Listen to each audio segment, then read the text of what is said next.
Amigas y amigos, bienvenidas, bienvenidos, buenas tardes, un placer estar otro jueves más en este debate de lo local, de lo regional, de lo nacional, de lo internacional, porque de todo se trata en esta mesa y compartirlo con todas ustedes, con todos ustedes y con cuatro invitados de lujo y de excepción que nos acompañan esta tarde-noche aquí en Granada Debate. Bien, ¿qué vamos a tratar? Temas globales, temas que nos interesan a todos. Las elecciones están a la vuelta de la esquina, Granada da para mucho, sobre Granada podemos hablar también, pero van a ser ellos sin duda los que van a presentar los argumentos y ustedes saquen las conclusiones. Vamos a comenzar presentando lo tengo aquí al lado, Chema Rueda, funcionario. Chema Rueda, gracias por estar con nosotros, buenas tardes. Como siempre. Chema, ¿cómo ves la tensión política que se vive previa a las elecciones?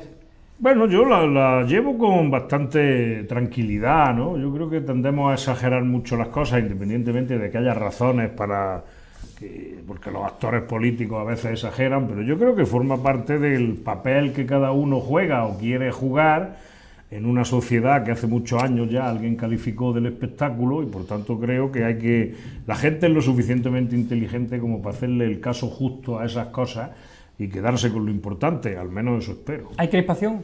Sí la hay, frente a la crispación, un poquito de sosiego, un poquito de destensar, porque si la crispación sigue y uno la alimenta y el otro la responde, llegará un momento en que haya que recurrir a cómo se solucionaban las cosas hace siglos, es decir, elige espada o elige dardo, ¿no? Y creo que no debemos llegar a eso. Álvaro Martínez Sevilla, profesor universitario, buenas tardes. Buenas tardes. ¿Cómo ves ese ambiente preelectoral? Bueno, yo lo veo un poco también, quiero decir que cada vez casi con más cansancio, ¿no? Últimamente yo creo que la gente estamos un poco cansados de un ambiente bronco, de un ambiente que no toca los problemas reales de la gente, que va mucho a la descalificación. Esto por un lado, y por otro lado yo creo que, digamos, las elecciones que vienen, las inmediatas, las andaluzas, yo creo que van a marcar un punto, van a marcar un hito, que todavía no creo que somos plenamente conscientes, pero van a marcar un hito importante, y es que definitivamente el bipartidismo se va a quebrar en estas elecciones andaluzas, el Partido Popular va a quedar más o menos, según prevén las encuestas, empatado con otras dos formaciones políticas, con Adelante Andalucía y con Ciudadanos, y por tanto el Partido Popular como gran partido yo creo que empieza el declive en estas elecciones andaluzas. Creo que eso puede marcar un nuevo formato político, ¿no? Luego vamos a volver a esto. Y tenemos con nosotros también esta tarde a Juan Francisco Delgado, psicólogo, entre otras muchas cosas. Juan Francisco, buenas tardes. Hola, buenas tardes, Juan. ¿Tú cómo analizas las elecciones que están por venir? Bueno, yo creo que está subiendo un poco la espuma. Teníamos ahí una calma chicha hace un tiempo que comentábamos, está subiendo un poco la espuma. Está habiendo, desgraciadamente, un debate nacional que enturbia mucho el debate sobre Andalucía, que creo que debía de haber más debate sobre Andalucía, y la verdad que, bueno, el propio debate sobre el que hoy me imagino que hablaremos, el propio debate que el otro día sí. Yo seguí en televisión porque tenía interés en ver lo que decían, ha demostrado un poco qué es lo que pasa, porque la verdad que el debate, yo voy a ser un poco rupturista en esto, el nivel del debate era de droguería, es decir, a mi juicio yo me quedé muy triste porque vi cómo los líderes andaluces que aspiran a gobernar Andalucía tienen ese nivel tan bajo, realmente tan bajo en cuanto a su capacidad de liderar una sociedad. Susana Díaz salió por encima de todos porque no había allí quien le... Por incomparecencia. Por incomparecencia de los demás, fue un poco penoso en ese sentido, ¿no? Y yo me quedé muy preocupado porque dije, bueno, si estos son los que aspiran a gobernar Andalucía, malamente vamos, ¿no? Pues sobre ese debate también vamos a hablar, por supuesto, el debate de los candidatos, pero vamos a saludar al cuarto invitado de esta tarde-noche, Paco Espínola, productor, periodista. Con Paco vamos a analizar y vamos a empezar, si os parece, y abrimos el abanico con él. Otra noticia, aprovechando que él tiene muchos vínculos con el mundo editorial, la Asociación Granadina Verdad, Justicia y Reparación pidió en esta pasada Feria del Libro de Ocasión pidió que se retiraran los ejemplares que había del libro de Hitler, Mein Kampf. Paco Espínola, periodista, ¿qué te parece? Bueno, yo creo que si hay una materia que debe ser intocable, efectos intelectuales son los libros. No se puede pedir la retirada del libro. La gente tiene derecho a conocer y a opinar, por muy abominable que sea el libro y el personaje. Pero eliminar ese derecho a saber, eso me parece terrible. Lo siguiente hubiese podido ser la quema del libro en la Plaza Viv Rambla, o que un día de estos prohíban el Lolita de Nabokov, o el Otelo, o ópera y ya de camino a Shakespeare. No estoy de acuerdo, me parece muy desacertado. Chema Rueda, ¿qué opinas de...? Yo, evidentemente, nunca compraré ese libro actualmente, pero creo que quien quiera comprarlo pues puede tener la facultad de comprarlo.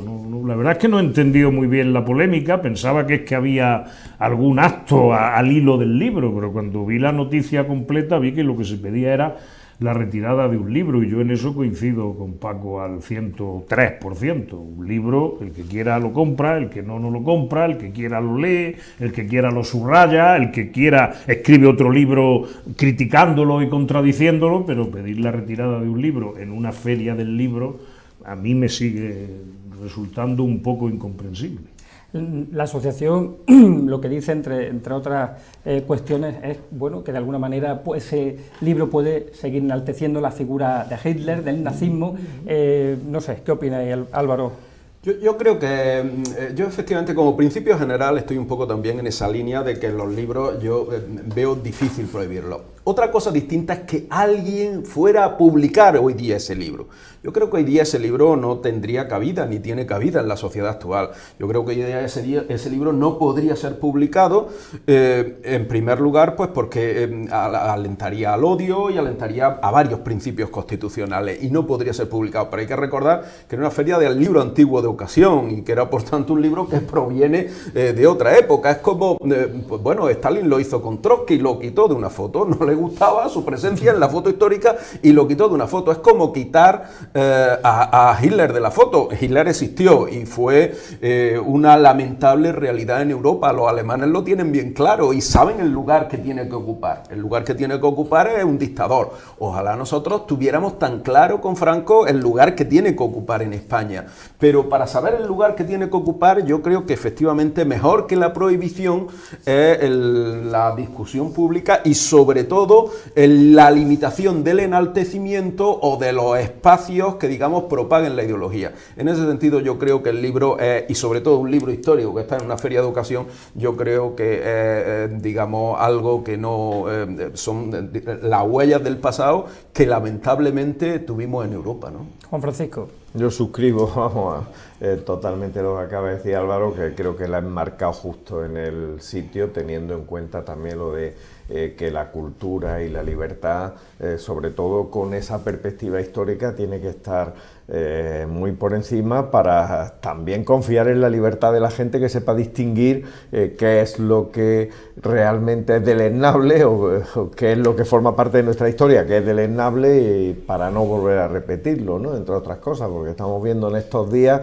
como, por ejemplo, la derecha española, yo siempre lo he dicho, el día que la derecha española reconozca el que Franco es un dictador y además que se reconcilie con la gente que está reclamando el que saquen de las cunetas la cantidad de muertos que hay, ese día nuestro país habrá alcanzado la plenitud democrática también con la derecha. Hoy lo ha hecho el Senado, tenemos claro que el Senado, yo he leído que el Senado ha aprobado que Franco es un dictador. Ha aprobado con la abstención del Partido Popular y Ciudadanos. Y Unión del Pueblo Navarro creo que es, y el Foro. Sí, la derecha, digamos, la derecha sociológica del país. La derecha nunca condenó el franquismo, entonces, nunca lo condenó. Nunca. De manera implícita nunca lo condenó.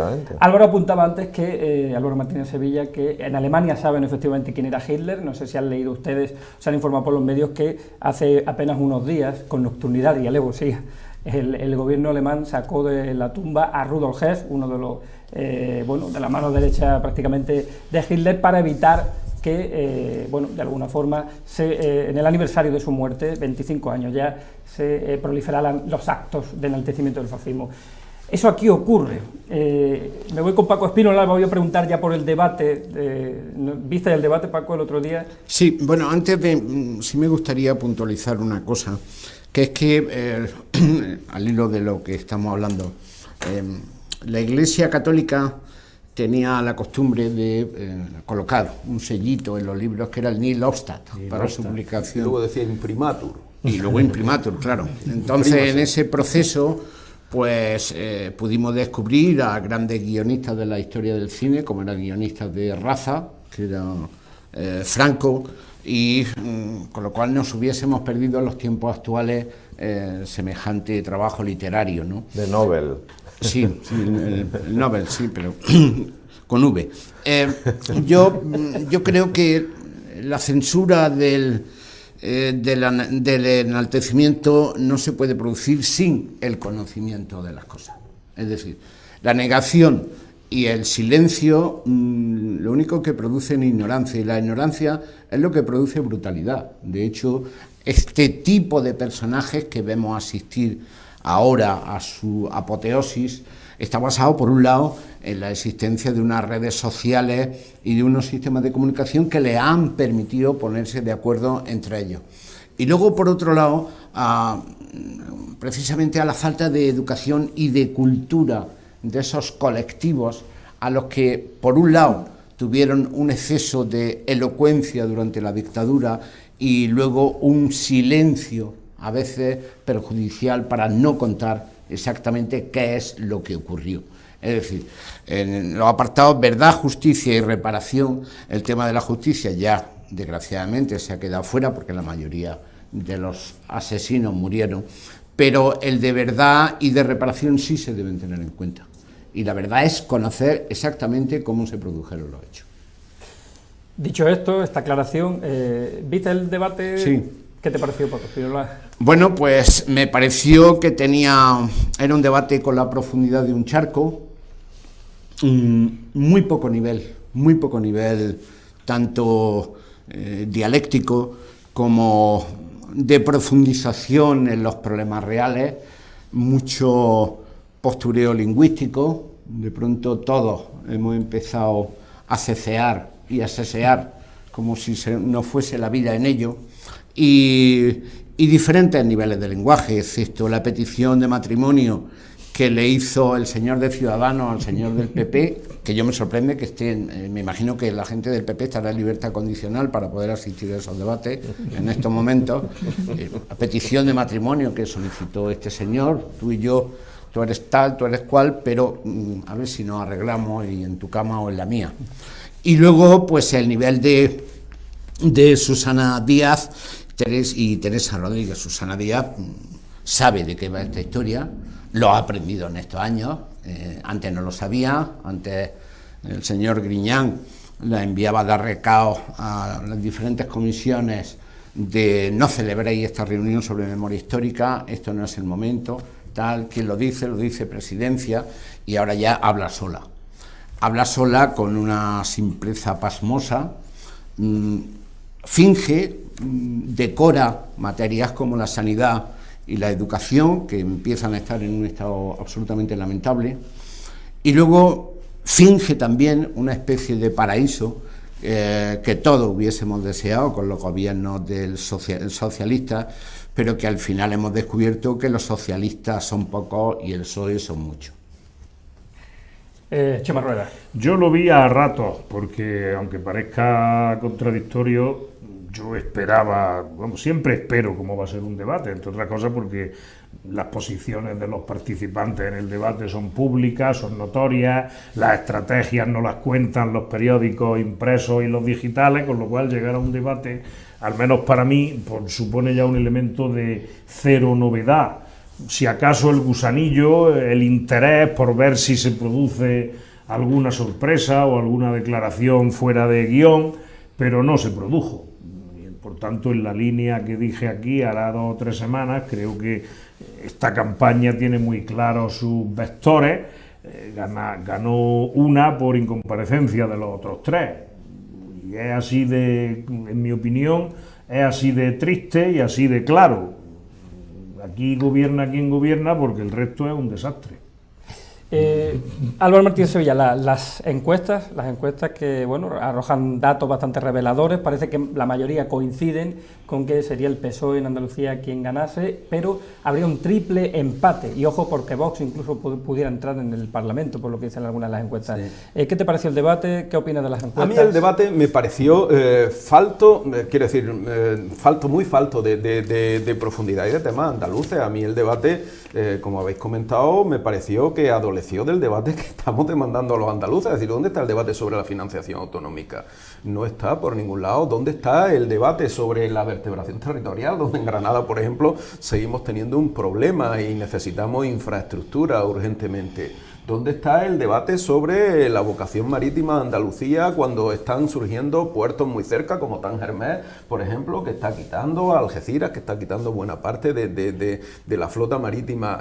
¿Cómo nos articulamos en otros temas o cómo superamos, por ejemplo, los aspectos, cómo hacemos la sanidad o la educación más eficiente con los recursos que tenemos, y eso es posible? ¿Cómo integramos tecnología? Todos esos son debates que yo creo que están ahí, ¿no?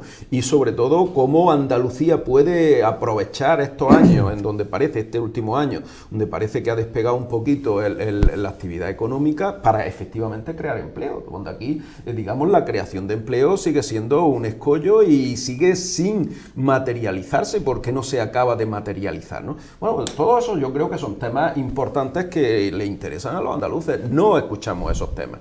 Y en su lugar, pues escuchamos la retahíla de temas de siempre. Es decir, en su lugar, ¿qué escuchamos? Pues escuchamos a un candidato de Ciudadanos, Marín, que no se lo puede uno creer, porque, quiero decir, ha estado 4 años dando apoyo al Partido Socialista y ahora dice que quiere irse de viaje de bodas, de viaje de novios con el Partido Popular. Y que lucha por tener la primacía frente al Partido Popular. A un Juanma Moreno, el candidato del PP, que ya no se cree ni él mismo que sea la alternativa al gobierno del PSOE, que ya no se cree ni él mismo que pueda desbancar al Partido Socialista, ni siquiera con la ayuda de Ciudadanos.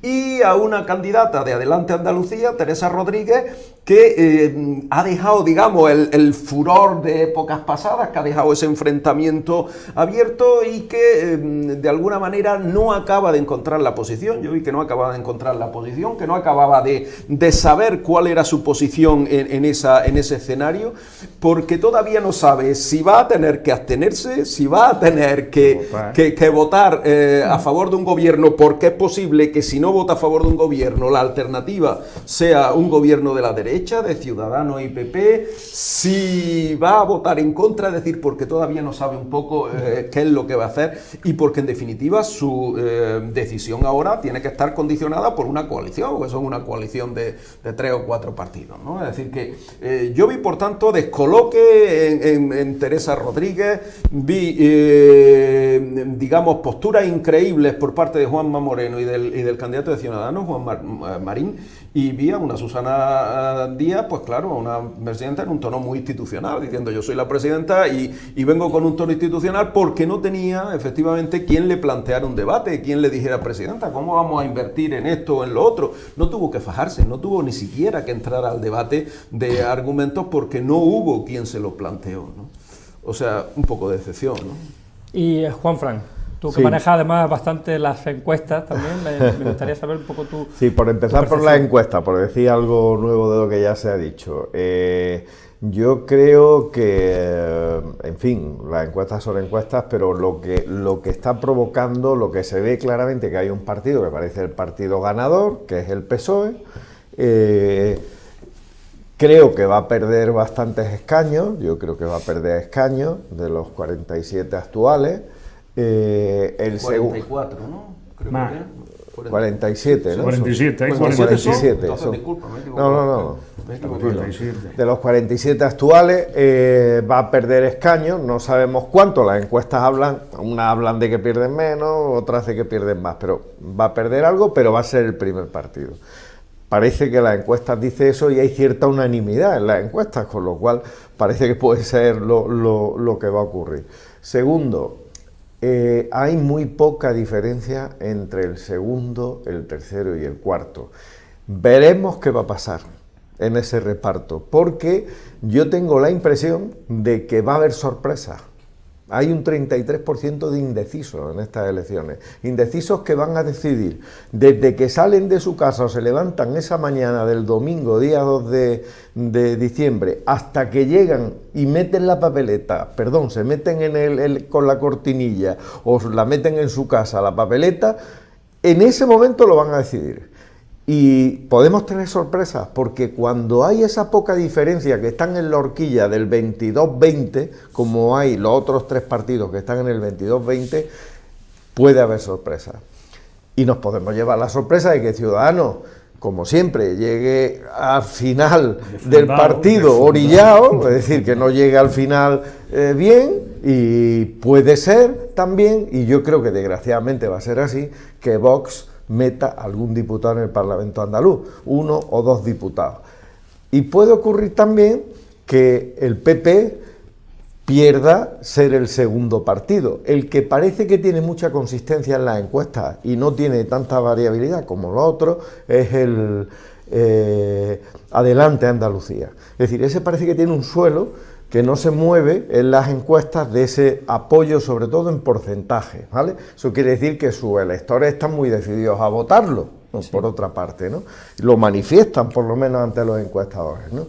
Entonces, desde el punto de vista electoral, yo veo esa situación, no quiero hablar desde el punto de vista postelectoral, porque eso ya es más ciencia ficción todavía, pero coincido con lo que decía Álvaro en el análisis del debate, y sí decir que en el debate, hombre, a ver, Juanma Moreno hizo el debate como un actor, es decir, en el sentido de que hizo muy bien el debate porque estaba muy bien asesorado desde el punto de vista de la comunicación y hay que reconocérselo. Ahora, ¿qué hay detrás de eso?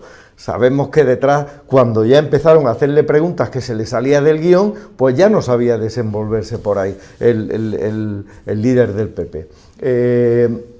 Álvaro lo ha dicho también, el Juanma Moreno, el responsable de Ciudadanos, Juan Marín, el gran punto débil que tenía, que la propia Susana se lo dijo en un momento, cuando le achacó Juan Marín el que perdió con Pedro Sánchez en las primarias del PSOE, le llegó a decir, hombre, con una canción además de cómo hemos cambiado, ¿no? No sé si os acordáis que le dijo esto la propia Susana Díaz, ¿no? Se lo dijo. En cuanto a Teresa Rodríguez, inauguró una modalidad nueva en las formas en la política que es como, digamos, el populismo afectivo, ¿no? El discurso del cariño, del amor y de tal, ¿no? Sí. Que no tiene nada que ver, digo como discurso, que no me estoy refiriendo irónicamente, digo como su discurso era había bajado mucho el tono de crispación que siempre Teresa ha tenido y ha mantenido un discurso mucho más afectivo.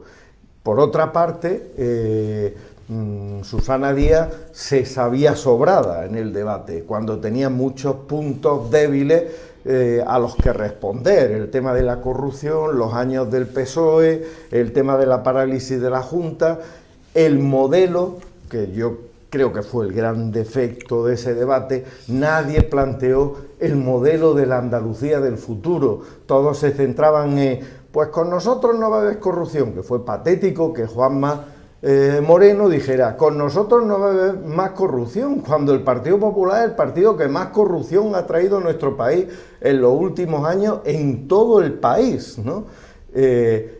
Nadie planteó realmente una alternativa de qué Andalucía se quiere para el futuro, no que mejoren los servicios sanitarios, que eso va de suyo y es un tema de gestión, que mejoren los servicios educativos también, no, ¿a qué aspiro yo para que mi hijo, curiosamente ese mismo día del debate llegaba a Sydney, que está nada más y nada menos que 17.000 kilómetros de distancia, porque se ha tenido que ir a trabajar allí, que es periodista, porque no tiene trabajo aquí?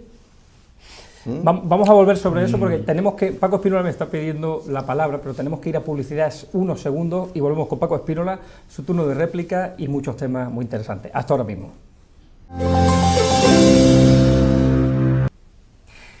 Y aquí estamos de nuevo. Paco Espínola, me había pedido la palabra, Paco Espínola.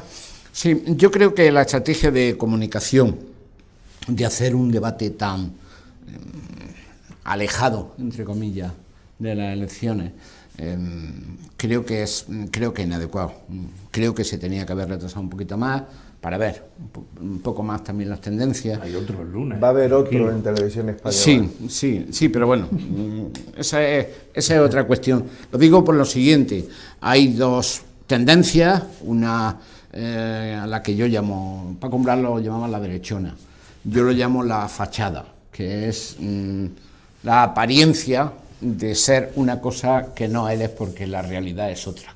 Ahí es donde pueden estar perfectamente enclavados Ciudadanos y el Partido Popular, y que han hecho sus líderes nacionales en sus apariciones regionales, han hecho un debate nacional, no han hecho un debate nuestro, andaluz. Y luego, por otro lado, están dos grupos, uno el de Susana Díaz, que dice lo que hay, porque lo conoce, lo engrandece, y otra que es la de Teresa Rodríguez, que dice lo que no hay. Yo en el asunto del populismo no estoy de acuerdo, porque a efectos semánticos habría mucho que discutir de qué es exactamente populismo y por qué se ha llegado a la conclusión de que Podemos es populismo y los cofradieros del PP son gente de gente de orden, ¿no?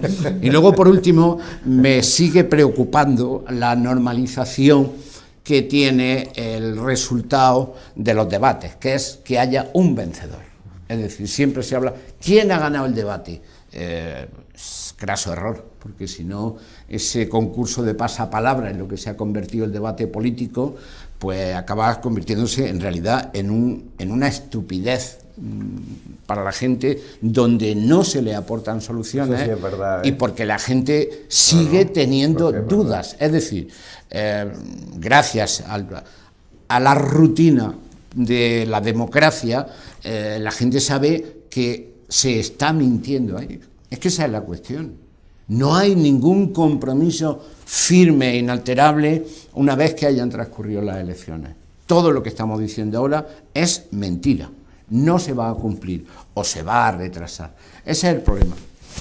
Yo decía que en cuanto a los formatos de los debates es una cuestión muy interesante, porque aquí estamos teniendo un formato que ni siquiera lo pactamos, o sea, que sale un poco sobre la marcha, pero el formalismo y el pacto de los que al final deciden cómo se hace el debate, yo creo que nuestra democracia ya tenía que haber pactado el que hubiera debates vivos, debates en los que se pudieran intercambiar información, claro, el que se pudiera interrumpir y que no tuviera que hacer el periodista las filigranas que tuvo que hacer la periodista Canal Sur el otro día. Paso a uno, paso a otro, y cada uno tenía su monólogo, ¿no? Entonces, y su lección aprendida, y eso hace mucho para que los asesores de imagen y los técnicos en comunicación acaben haciendo pues pequeñas,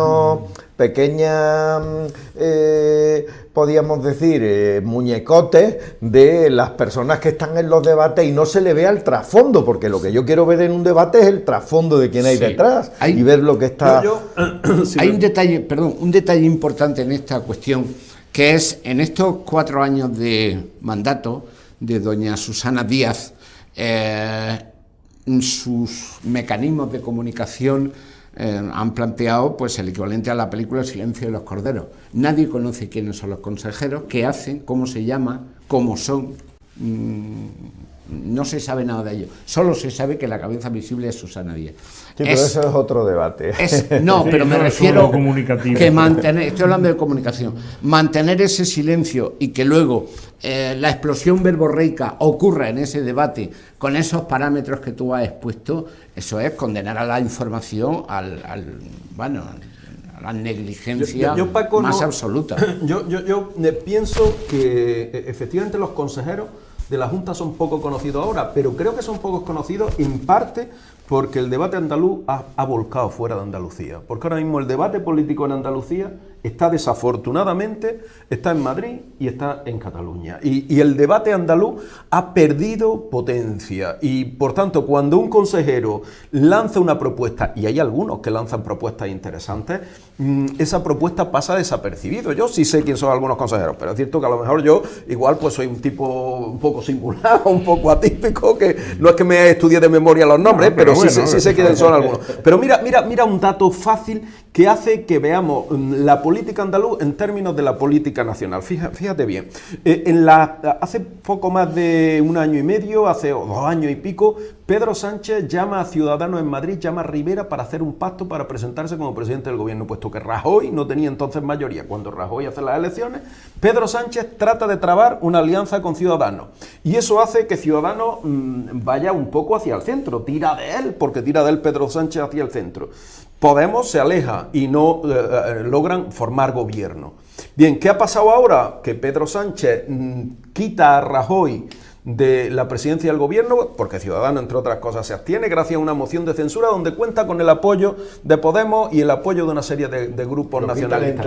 Lo quitan entre todos. Y entonces, ¿qué ocurre? Ocurre que inmediatamente Ciudadanos dice, pues este ya no puede ser mi aliado, porque esto ha configurado un bloque de izquierdas. Como no puede ser mi aliado, yo entonces me voy a ocupar el espacio de la derecha, que trata de arrebatárselo al PP. ¿Y cuál es la consecuencia inmediata de la decisión de Pedro Sánchez de hacer, digamos, de desalojar a Rajoy, de hacer una moción de censura con los otros grupos de izquierda en el Parlamento? La consecuencia inmediata es que Juan Marín dice, yo ya no puedo seguir en esta situación. Es decir, que la política andaluza viene condicionada por eso. Casado está todos los días en Andalucía haciendo campaña. Vive aquí. Vive aquí, Casado, está todos los días en Andalucía. Y bueno, se le sabe hasta en qué sitios come y tal. Está haciendo todos los días campaña con Juanma Moreno Bonilla. Los únicos líderes que parece que aparecen menos por Andalucía, de momento, son Pedro Sánchez y Pablo Iglesias. Estos parece que están apareciendo menos. Pero, digamos, se ha configurado un bloque de derecha, y ese bloque de derechas que se ha configurado en Andalucía no se ha configurado de forma endógena. Se vio el otro día de forma patente. Sí. Es reflejo de una configuración estatal. Mientras en Andalucía no sepamos romper esas dinámicas también en los partidos de Andalucía, estaremos ocultando. Yo creo esa estrategia que tú has planteado de la inteligencia es más la estrategia de Lopetegui con el Real Madrid. Yo creo que lo que ocurre en Andalucía es mucho más cutre y más simplista. Es decir, hay una candidata a Virgen de las Angustias, que es Susana Díaz, para ser entronizada, pierde el susanato y llega un señor que se llama Pedro Sánchez, que coloca a una serie de gente, a unos muy bien colocados y a otros que se lo ha encontrado en la puerta de un burger, y están. Esa pelea Susana no la quiere mantener.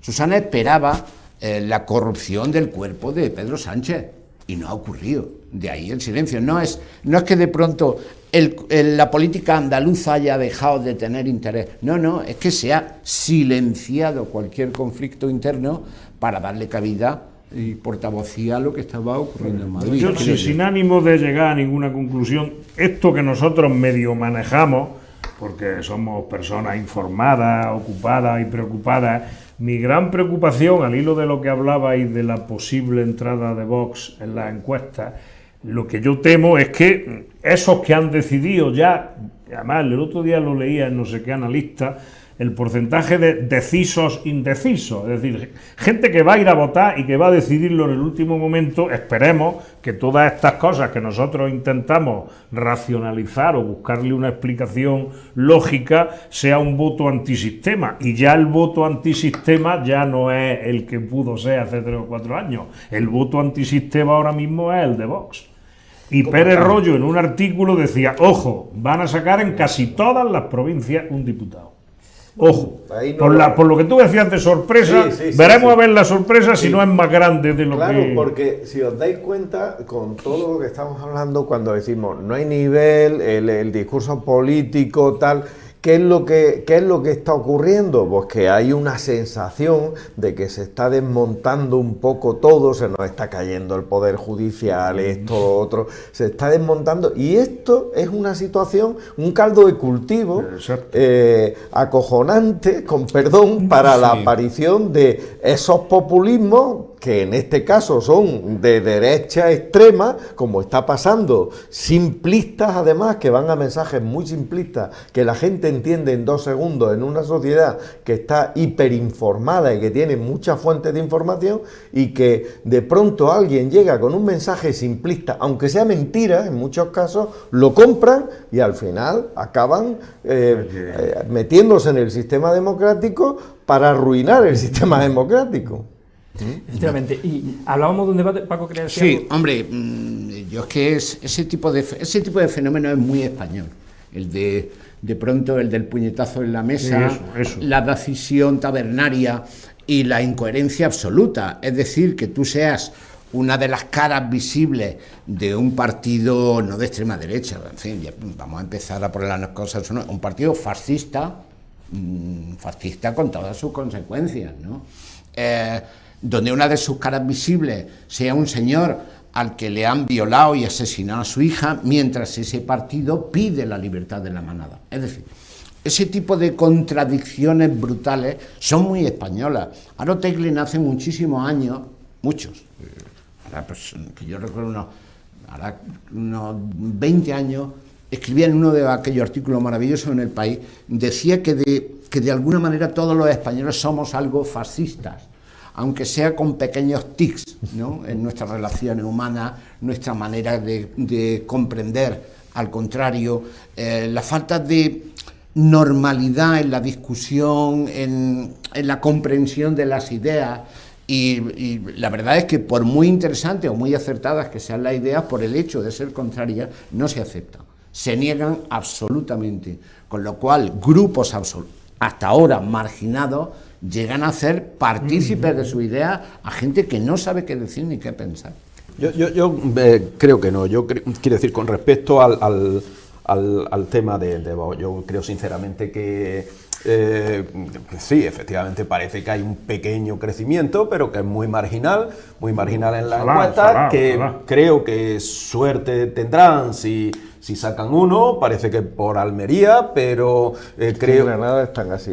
Yo creo que no, yo creo que sigue siendo, espero no equivocarme, cuidado, nos podemos equivocar todos, y aquí la bola de la Madre Celestina no la tiene nadie, claro, ¿no? está claro. Pero yo espero equivocarme, pero creo que todavía sigue siendo un grupo marginal, creo que no tienen presencia pública, creo que no tienen presencia en medios, creo que no tienen una actividad social. Para que un grupo emerja de forma potente, tiene que haber un movimiento social debajo. Cuando Podemos emergió de forma sorprendente, esto lo digo por poner el último ejemplo, está muy distante, perdón, ideológicamente, pero nos vale, digamos, de ejemplo de inmersión, de submersión rápida, ¿no? Cuando Podemos emergió rápidamente, había un movimiento social que había ocurrido antes, había habido un 15M, había habido una sensación de malestar, se había movilizado buena parte de la sociedad, había una juventud descontenta, y todo eso emerge de repente en un partido político, junto con una crisis de los que detentaban hasta ese momento, que era la crisis de Izquierda Unida. La crisis de Izquierda Unida corre paralela digamos, al surgimiento de Podemos.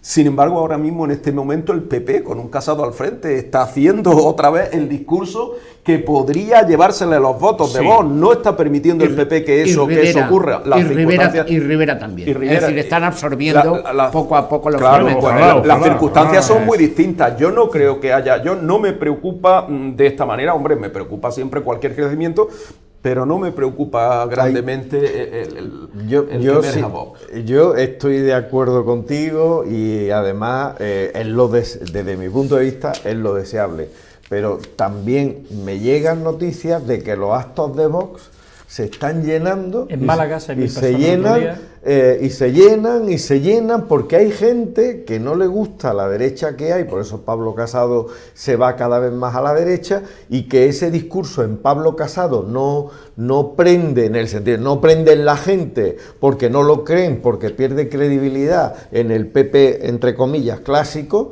y en cambio estos que parece que son de la derecha extrema pata negra, sí que tienen alguna posibilidad, y veremos. Yo no digo ya en estas andaluzas, sino que hay una tendencia también a que en las europeas, donde el sistema electoral cambia, porque es circunscripción única, veremos a ver si nos meten algún eurodiputado. La salida del Valle de los Caídos ha sido un acicate para esta gente, ¿no? Y es cierto, yo creo que no hay que trasladarlo, es que Franco se pague el taxi, porque él está muy vivo, es decir, es un personaje que de pronto pues ha acumulado el patrimonio propio de... Y Franco murió en la cama, quiero decir, en el sentido de que Franco murió con honor, ahora se le ha olvidado a la gente, pero murió con honores y distinciones. Alguien ha dicho el otro día, lo enterraron muy rápido. No, lo enterraron muy rápido, fue la primera vez que Televisión Española hizo una transmisión en color en su historia, con la muerte de Franco. Quiero decir que estamos hablando de que aquí la muerte del dictador se hizo con solemnidad y el pueblo español en buena parte fue genuflexo con esto. Hablaba Paco Espínola de fascismo antes. La palabra fascista se ha escuchado mucho estos días en el Congreso de los Diputados, desde la bancada de Esquerra Republicana especialmente, Rufián y también, no sé si Tarda también la empleo, efectivamente.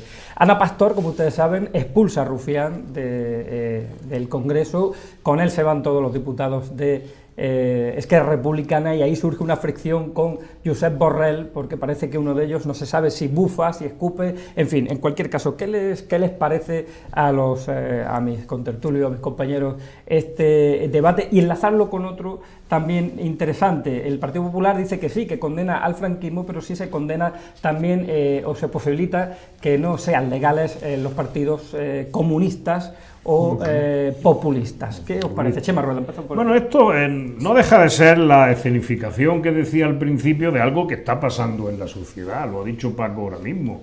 Sí, el franquismo, el fascismo está latente en nuestra sociedad, ha estado durante unos años dentro de los senos del Partido Popular y ahora parece que se desboca, y eso pues crea un cierto abuso del término, porque tampoco creo que todas las veces que se ha utilizado el término fascista haya sido acorde a lo que significa el término fascista, más allá de que abrevia mucho uno antes de decirle otra serie de frases largas. En el término fascista, en el término golpista, digamos que se resumen muchos de los malos sentimientos, pero yo iría más a ese hecho sociológico de una sociedad que por primera vez, creo, está notando que es plural y lo está viendo en sus representantes. Yo lo decía antes Álvaro, creo, el bipartidismo, no sé si definitivamente, pero está próximo a finalizar, y creo que esa pluralidad pues no la estamos administrando bien, o la estamos administrando a la española. Entonces pues se nos va un poco la pinza, queremos reconquistar espacios electorales antes incluso de perderlos, y eso el Parlamento pues tiene que reflejar eso. Yo, por un lado, me tranquilizo de que al final, si eso pasa en el Parlamento, es mucho mejor que pase en la calle o que pase en sitios donde fuera más fácil llegar a actitudes más virulentas. Y respecto a, bueno, el incidente, yo intentaría desinflamarlo. Yo creo que hay mucho interés. A los independentistas les pasa una cosa: han vivido muy cómodos cuando enfrente tenían al Partido Popular. Yo no voy a hacer aquí una loa a la labor de distensión que el PSOE está haciendo con el tema catalán, pero algo de distensión está produciendo. Y claro, el independentismo, si enfrente no tiene uno que sea tan radical como es, pues entonces busca maneras de escaparse, y lo han personalizado justamente donde ellos han considerado que está el ministro menos desinflamador por aquello de que es catalán y que ha participado en determinado tipo de actos y de encuentros, o dicen que pertenece a sociedad civil catalana. Yo creo que el independentismo hay que dejarlo ahí, incómodo, porque yo estoy convencido de que desinflamando a los líderes, a los discursos y la situación de agravio independentista, empezaremos a encontrar el camino del inicio de la solución del problema catalán, que es algo que es muy importante que consigamos, pero que es algo que ni muchos independentistas, ni desde luego las derechonas o las fachadas quieren que se produzca, porque perderían lo que actualmente es el 60 o el 70% de su discurso. Paco Espínola. Sí, bueno, absolutamente de acuerdo con Chema. El PSOE ha hecho una cosa muy importante, sinceramente, que es no solo dialogar, sino facilitar los elementos para ese diálogo. No creo en la manipulación, no creo en esos supuestos pactos judiciales que se haya tenido con el gobierno. Conozco muy bien a Dolores Delgado. La ministra no va a participar en ese tipo de enjuagues. Creo sinceramente que si la dejan puede ser la mejor ministra de la democracia, la mejor ministra de Justicia de la democracia, y con un equipo de gente que ha conseguido reunir, como la fiscal general del Estado, María José Segarra, que es absolutamente incuestionable y con la que tuve muchísima relación durante años, siendo ella fiscal jefe de Sevilla. Eso por un lado. Ese tipo de trabajo, de buenas relaciones, trufado de meteduras de pata, como negociar con gente con la que no se puede negociar. De pronto el PP en el asunto judicial se han visto que lo habían embarcado, que es que no iba a llegar a buen puerto sus manipulaciones y sus colectivos. Y luego, por otro lado, en lo que se refiere al Congreso de los Diputados, se está ensuciando intencionadamente lo que son las buenas formas democráticas y lo que es la educación política, ¿no? Primero, por una serie de aspavientos que tienen más que ver con Sálvame Deluxe y de ese tipo de gestualización estúpida que a veces ostenta el señor Rufián. Yo a Rufián lo conocí hace, pues ahora unos 8 o 9 años. Es un hombre muy inteligente, es un hombre culto y un hombre dispuesto a llamar la atención a costa de lo que sea, que es lo que ahora mismo necesita el independentismo, porque se estaban desinflando. Es decir, incluso entre ellos ya no hay esa cohesión. Pero caer en la trampa del patio del colegio, de señor, me ha dicho esto, señor, ese niño gordo me ha escupido y se ha ido, eso me parece muy absurdo. Y luego, estamos empezando a confundir a las personas con los colectivos. Es decir, yo creo que determinados partidos, por su actitud general, sí pueden ser de una cierta tendencia, directamente, o fascistas, o capitalistas feroces, pero no las personas. Y estamos mezclando esas dos cuestiones. Se nos acaba casi el tiempo. Sí. Pediría casi titulares, Juan Francisco y Álvaro. Voy a darte casi titular, casi. Pero permite, yo sé que es un tema muy en desacuerdo con esto. Yo creo que uno de los grandes, en principio, dice diálogo. ¿Qué diálogo? Si no había diálogo, si con los independentistas catalanes no se puede dialogar, porque tú vas a hablar con ellos y ellos te dan un bocado.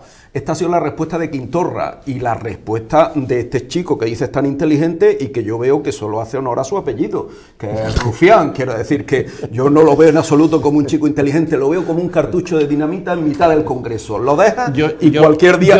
Yo lo conozco. Lo deja, sí. Pues yo lo veo como un cartucho de dinamita. Lo deja y cualquier día explota. Y explota todo el Congreso. No, quiero decir que fíjate si explota, que hasta tardar, que me parecía una persona, un despropósito de falta de manera y de falta de diplomacia, está actuando ahora de moderador, ¿no? Yo creo que es un problema, el Rufián para el grupo de Esquerra Republicana. Y creo que uno de los errores de Sánchez ha sido plantear, y él mismo se está dando cuenta y está dándose media vuelta, ha sido plantear las cosas en Cataluña y con los catalanes como la había planteado hasta ahora. Él se ha dado cuenta de que es imposible, a día de hoy, es imposible llegar a un acuerdo con el independentismo catalán, mientras haya un sector que es el que está comandado ahora mismo por un exiliado, un autoexiliado, como es un escapado de la justicia, como es Puigdemont. Mientras Puigdemont esté al frente de una parte importante del independentismo catalán, es imposible llegar a un acuerdo con ellos. Puigdemont se ha convertido en el Dioni del independentismo. Claro, ¿y qué es lo único que se puede hacer? Lo único que se puede hacer es convencer a la mayoría de la sociedad catalana de que no opte por esa vía, de que opte por la vía de las buenas relaciones con España. Esto es lo único que Eso se es puede lo que hacer. se está haciendo. Y esto no lo estaba haciendo desde luego Rajoy. Rajoy estaba, digamos, desconvenciéndolos de lo contrario, pero tampoco lo está haciendo Pedro Sánchez. Yo creo que la vía es dirigirse directamente a los catalanes y hacer que los catalanes se hagan afectos a una relación pactada, con España, ¿no? Titulares. 1. Hay un hartazgo general en Cataluña sobre la cuestión independentista importantísimo. Segundo, enlazando con lo que dice Álvaro, Puigdemont estaba liderando por encima de Esquerra Republicana el movimiento independentista. Esto que ha pasado en el Congreso ha sido una escenificación estudiada por parte del que hace honor a su apellido para ganar la batalla que tienen Esquerra Republicana con Puigdemont y Juntos por Cataluña, ¿vale?, en el liderazgo del independentismo, para poner encima de la mesa que los presupuestos, quien ha dicho que no, ha sido realmente Puigdemont y Torra, pero que ellos están también haciéndole frente a Pedro Sánchez y al gobierno y están también enfrente de ellos. Y de camino, Rufián también se garantiza su plaza como líder en las siguientes elecciones, porque no olvidemos que esto se ha producido cuando ha empezado el rum rum del adelanto electoral de Pedro Sánchez, cuando se ha producido esto en el Congreso. Luego ha llegado lo de si escupitajo sí, escupitajo no, lo del intermedio ayer hacía lo del VAR, ¿no? Decía, vamos a poner el VAR para saber si había escupitajo, ¿no? Que está muy bien, que al final decidieron la foto finish. Claro, que a lo mejor fue algo parecido y que le tenían que, en vez de sacar tarjeta roja, tarjeta amarilla, ¿no? Pero no cabe duda que es una sobre-representación y una escenificación un poco, digamos, excéntrica, ¿no? En la línea de lo que Rufián, que por cierto es de Villargordo, de Villatorres, de un pueblo de Jaén, su familia es de ahí, es un charnego que se llama en Cataluña, ¿no? Y que, como tantos otros independentistas, ¿no? Y que este chaval que está dedicado ahora a la política, a esa alta política que hace, busca también su hueco en las próximas listas al Congreso de Esquerra Republicana para decir yo soy el azote de los españolistas, ¿no? Claro. Eso también Con está Francisco en esa Delgado, Sí, sí. Álvaro Martínez Sevilla, Chema Rueda, Paco Espínola, muchísimas gracias. Aquí placer. han tenido el debate, saquen ustedes sus propias conclusiones porque altura la ha habido. Les esperamos el próximo jueves aquí.